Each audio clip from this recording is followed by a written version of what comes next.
Get a lot of water on there. And bring it up. Make sure it's on the inside also.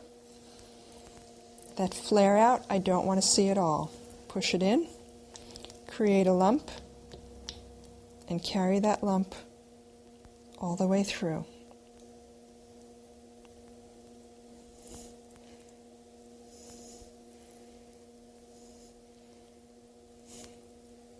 One of the things that my students say when they're throwing their cylinder and they get it to a certain height, they get all excited and they think, oh, I'm almost there, I'm almost at 12 inches. Then I'd say, okay, take the ruler and let's see. So let's do that now and see what happens. See if this really is a 12-inch cylinder. It almost is, so I have a little ways to go. Another way of bringing that up a little bit, like I said, you want to keep it narrow. I'm going to put the water on and I'm going to collar it, the whole thing.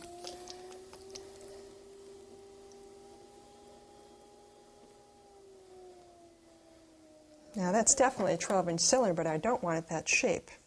So I'm going to bring it one more time with the pulling. And my arm can hardly fit in there.